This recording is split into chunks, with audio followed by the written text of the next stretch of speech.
I'm here at My Luthier today alongside Dario, and I'm going to be doing a sound advice video on vibrato.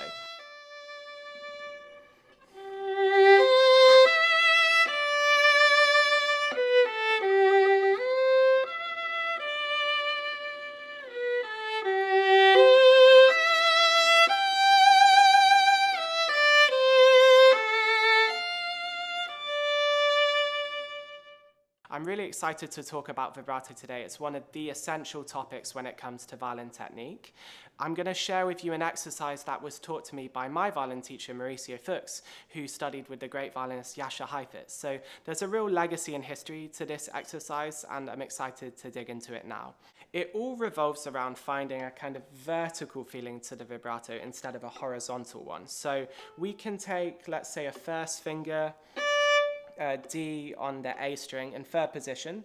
It's good to start with somewhere around the neck of the violin, as it's a little bit easier to vibrate there, particularly if you're a beginner.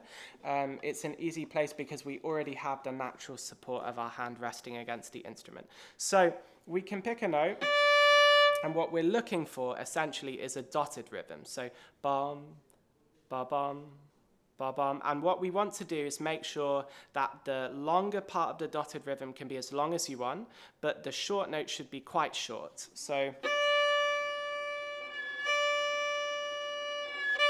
the idea is that the long note is fully pressed down, so the finger is fully on the string, and then the short note, the finger is fully released, so to harmonic pressure.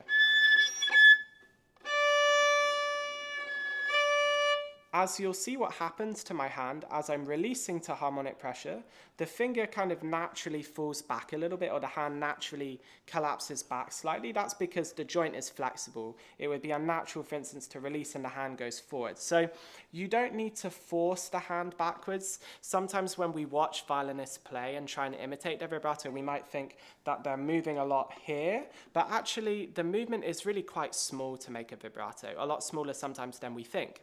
So as we're doing this, make sure that you're not twisting your finger or hand in any unnatural ways, but fully focused on just releasing the pressure, and that's it. It's a very simple exercise. So we can start in a slow tempo. You can practice this with a metronome if you want, but I recommend starting maybe without the metronome just to get the feeling of what the exercise actually is.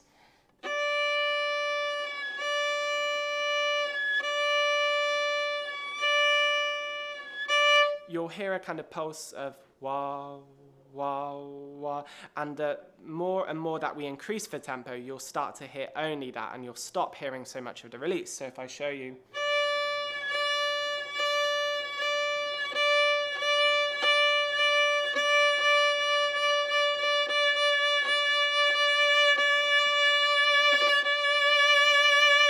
so eventually what will happen is that exercise will turn into our vibrato, and there's something that happens at that last little step when we're fully releasing the finger, kind of almost like it's bouncing up and down on the string, and then we're just going to stop releasing as much and keep the pressure down. And the idea is at that point we've trained our finger to be a little bit more loose and flexible, more springy, so that then when we do keep the pressure down, we're not locked. So even though my finger is down on the string, it's not stuck because I've practiced that release. So that's the exercise. You can do it on all of the different fingers, on all of the different strings. And I would recommend then taking it into a piece of music, such as the Mendelssohn Violin Concerto.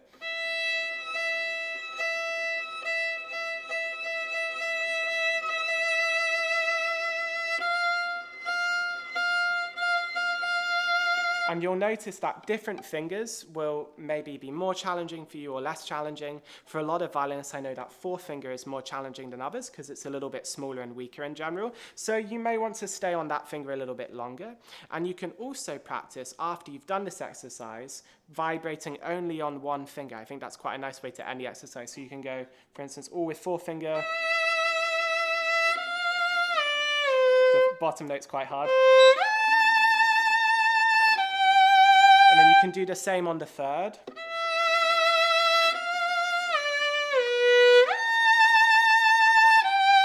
And as you're doing this, you want to try and see if you can match the sound as best as possible. All of the fingers are equal, so we want equal opportunity for all of the fingers. So I hope that it's helpful for you at home.